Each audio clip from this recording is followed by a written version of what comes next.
Welcome to the Clinical Education Initiative podcast, Conversations with CEI, where we feature conversations with clinical experts, their experience and insights on current health issues in the areas of HIV, primary care and prevention, sexual health, hepatitis C, and drug user health.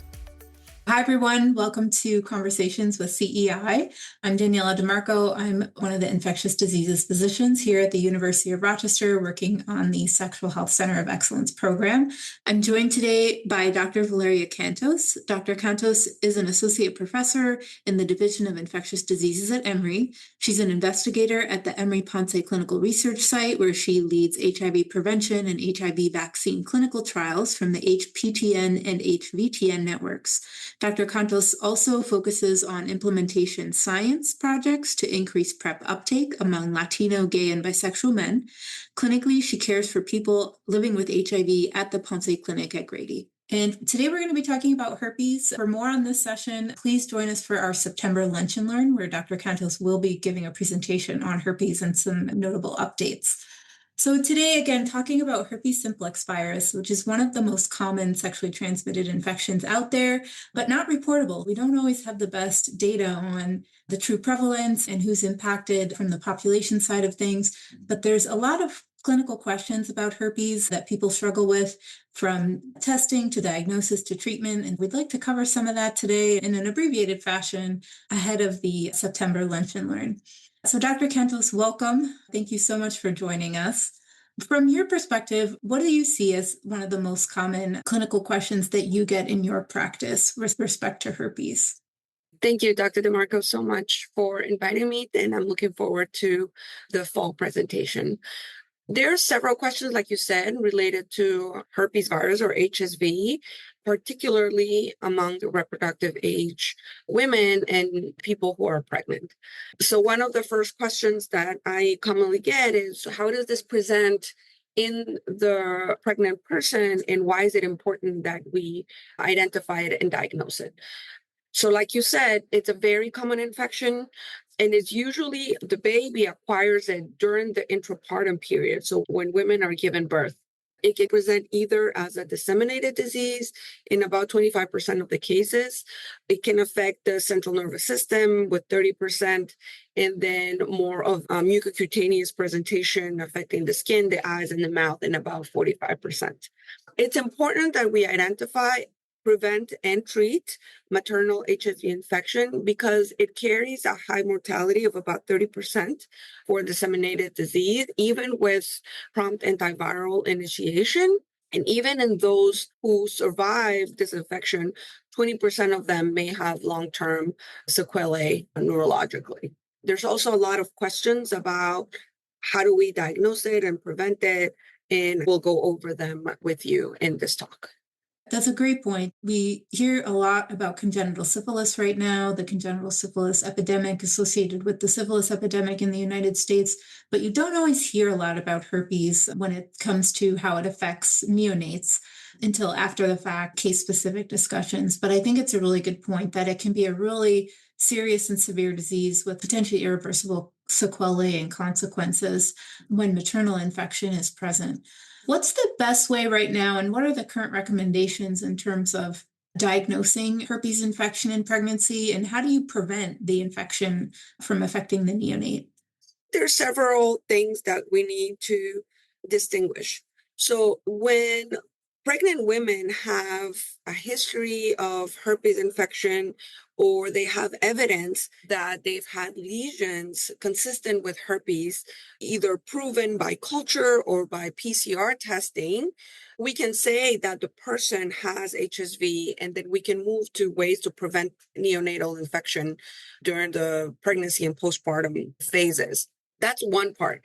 The other part is, do we need to assess if people have been exposed to herpes ever, which is usually measured by serology.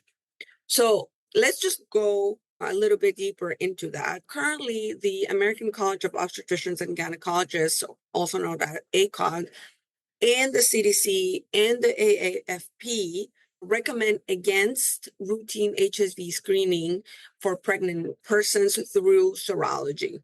And there are several reasons for this. First, there is no evidence from clinical trials or well-designed cohort studies in pregnancy of the cost effectiveness of these screening strategies. It is estimated that the predictive value of serological testing in populations with low HSV prevalence, such as the US, ranges between 50 to 75%. So if you think about it, it's like flipping a coin. In addition, there's a high rate of false positive for HSV2, about 50%.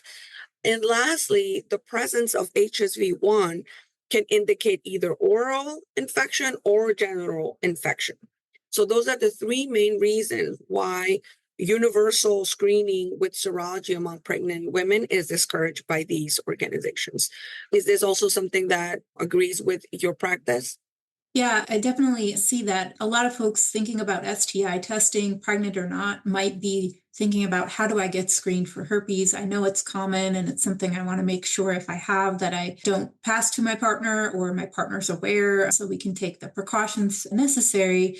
But for screening, which means testing those asymptomatic individuals, we don't have any great screening tools for herpes specifically. But as you mentioned, we have great tools for those with symptoms of an ulcer where you can just do a swab and get a PCR. It's very sensitive and very specific. My take home from hearing what your advice and ACOG is really that for pregnant people, in terms of the diagnostic testing, the recommendations are the same. And screening recommendations are also similar as well, where we just don't have a great option for screening. Right. And then, like I said, this is for general screening. For people who have a previously laboratory confirmed general HSV infection, there's no need to rescreen because we know that they already have it. And then even if we were to re-swab them, let's say, shedding during the antepartum period does not predict shedding at delivery. So for people who already have a history of HSV confirmed, we just move forward to starting suppressive medicine at week 36 of pregnancy. Got it. So for pregnant folks who have a history of herpes, it's really just about making sure that as the provider, as you're following them, that you're getting that antiviral started around 36 weeks. We do get a lot of questions about the screening tests in the setting of somebody having a history of genital ulcer disease or oral ulcer disease without a clear diagnosis. What are your thoughts on obtaining the serology in that setting, having a history of ulcerative conditions? That's a great question. So for women who have history, which may be suggestive of HSV, but it's either never been confirmed by PCR culture and they currently have no active lesions, clinicians could consider a type-specific HSV1 and HSV2 antibodies. So I am emphasizing the type-specific because there are some commercial lab tests that will not distinguish between HSV1 and HSV2. And then because HSV2 is an uncommon cause of oral infection, the detection of HSV2 in this population that I just mentioned is virtually diagnostic of general HSV infection, and the same preventive measures should be applied. That said, if the test comes back positive for HSV1, then it's still a little bit unclear if the positivity represents oral lesions or genital infection. That's a great point. And I like that you said this a couple of times now, and I just wanted to emphasize that HSV1 and HSV2 can occur at either location. It's not necessary that HSV2 is exclusively in the genital area or HSV1 is exclusively in the oral area. So sort of oral and genital herpes these days really refers more to the location of an outbreak rather than the type-specific virus. So I wanted to wrap up our discussion on pregnant folks with herpes thinking more about what happens at delivery, because you mentioned that you really want to start that viral suppression with either acyclovir, what have you, around 36 weeks.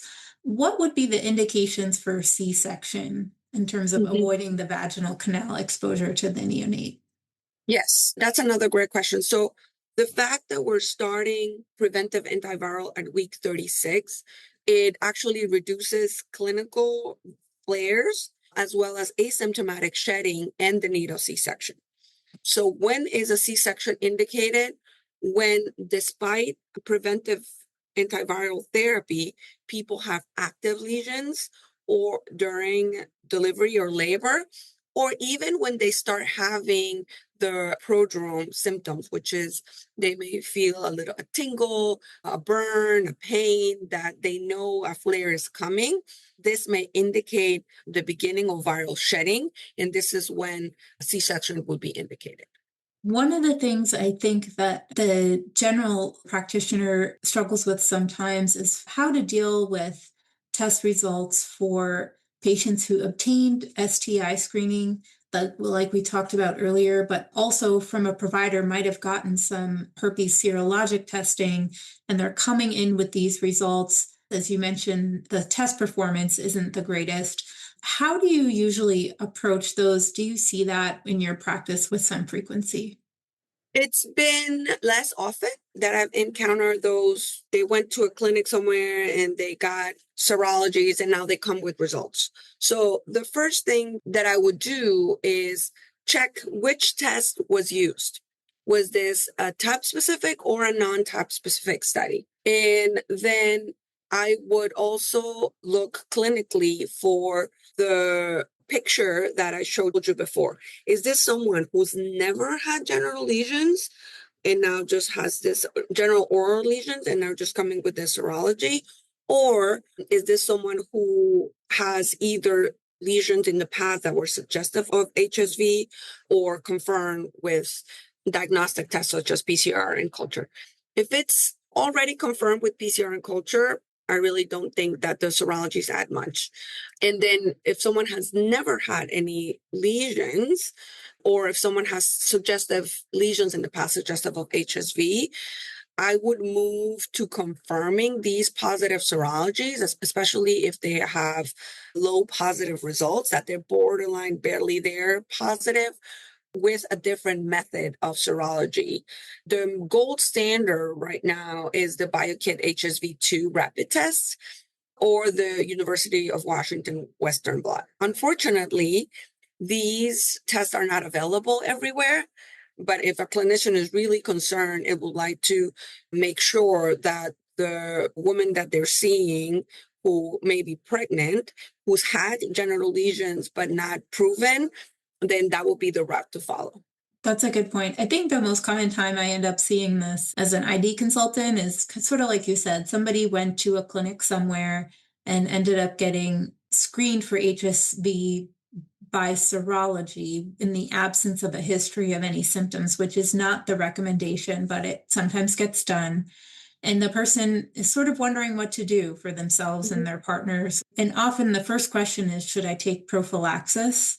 That really involves, as you described with the other scenarios, diving into the history of that person.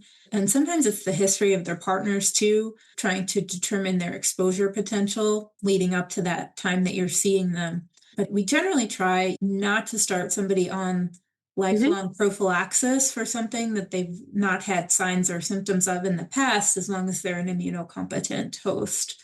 That's one of the things that can be really frustrating and challenging for patients, but it's also a difficult discussion on the clinician side of things when you've got these low positive serologic tests and you're not quite sure how to counsel, but also not quite sure how to manage that follow-up. So I think that's a helpful point that you made there. Yes, and also it's important to, medicine is a science, but it's also an art. Nothing is black or white in terms of what we do. So there are several other considerations that we could also take when someone has a positive serology. For example, if the partner of our patient has a history of genital lesions, then it's more likely that it's not a false positive, that the person was actually exposed. So then could consider suppression if it matches with the patient preferences, and if it would help them to be at ease that they will not have an actual clinical flare of HSV and that they're not asymptomatically shedding it. Another scenario is when someone has had a new partner and they want to get checked for STIs and they get a serology and it comes back positive. What do you do? In those scenarios, I would either wait about 12 weeks and maybe repeat it and then go the route of the second confirmatory serology with the gold standard that I mentioned before. And if that is positive, then have discussions with patients about immunosuppression versus not. Great point. Hopefully in New York, we will someday soon have access to those additional tests, the type specific. Right now, we do not. But I think a lot of the pointers that you've described will help clinicians sort of make those decisions with their patients to move forward. I do have a couple of other scenarios that I thought might be interesting to go through. And one of them is a question about antiviral suppression for HSV. When you're thinking about suppression for people who've had frequent outbreaks, I wondered if you could talk more about that. As we know, acyclovir or valacyclovir will be effective for both HSV1 and HSV2. And then, as you were saying before, especially nowadays, people can have general infections caused by HSV1 or oral infections caused by HSV2. So I think if someone has HSV confirmed genital lesions and they have frequent flares, it doesn't matter what the type is, I would just go ahead and prophylax. For those on prophylaxis, if they're on a medication, say valacyclovir, that's highly bioavailable and they are adherent to it, what are your considerations when someone's coming in noting that they're still having outbreaks despite that? Yeah. So unfortunately, that's not that uncommon in my practice. I provide direct care to people living with HIV in our Ponce Clinic in Atlanta. And I have a few patients on prophylactic valacyclovir for HSV suppression. And there are some people that, despite prophylaxis, they still have flares from time to time. That said, the frequency of flares go down, even if they don't completely disappear. So that is one of the things that in the general population, if someone comes on prophylactic HSV, they're still having frequent flares, it should ring the alarm of clinicians to get an HIV test. And then if the HIV test is negative, maybe assess for other causes of immunosuppression. Is the person on current steroids, or is there anything else that is driving the frequent flares despite the prophylaxis? And another thing that could be considered, but usually it's not that common in the general population, is that people have either acquired or developed an acyclovir resistant strain. We see this much more often in our immunocompromised host, such as people with advanced HIV or people post-transplant, where we see these complex situations. And this is not something that a general practitioner should be dealing on their own because it's really complex. Like I said, the first thing to do would be to assess immunosuppression, assess for adherence too. Some people may be underdosing their suppressive medication. It's really hard to take a medication twice a day or more if you don't have anything. So that's another thing, and re-educate about how to take it, etc. And then lastly, what I mostly do is I send them two prescriptions, one for the prophylactic dose and one's for the treatment dose. And as soon as they feel it coming, then just switch to treatment dose and then go back to the prophylactic dose. Yeah, that's a really good strategy because it makes sure they have enough at home and you don't have to keep writing more. And they don't have to call when something happens. I think that's really neat. Most patients know exactly when their outbreak is coming on because they're pretty familiar with the symptoms. So that seems like a great way to manage that. I do think you mentioned something else too, which is just that this particular infection or these infections, HSV 1 and 2, can behave differently in folks with immunocompromising health conditions. And so we are on the lookout for the potential for more invasive herpes infection, including things like meningitis, encephalitis. You can get hepatitis and even more disseminated skin involvement. So we do keep an eye out for that. In terms of the resistance or concern when talking about treatment failure that you mentioned before, and the concern in immunocompromised hosts, I do think that would be a great option to sort of refer to the higher level of care if you have access to an infectious disease specialist in your area. Particularly at some of the academic centers, they should always have somebody who can provide assistance with that, even if it's not a formal consultation. They might have a helpline as well. And of course, we have a CEI line, which is a clinician helpline in New York State that you can certainly contact. The testing for that is quite a bit more involved for folks that are interested It does involve culture, which is often a send-out test. A lot of institutions don't perform that in-house in New York. So it can take a few weeks to get results back. But from there, it can help to guide therapy. There is sometimes a misconception that changing from acyclovir to valacyclovir or famciclovir can just fix the issue of resistance. But unfortunately, when resistance develops, it's usually that same mechanism, which eliminates all of those medications. And you really do have to go to a higher level of care for effective treatment of those. But on that note, I wondered, Dr. Cantos, are you aware of any medications that are in the pipeline for this? Yes, it's a very exciting time right now. There is a new medication and a new family of medication that could be used for people who develop acyclovir resistant HSV. One of them is called pratelivir. And the family that I was talking about is the helicase primase inhibitor. So because it has a different mechanism of action, it can bypass the mutations that cause the acyclovir resistance.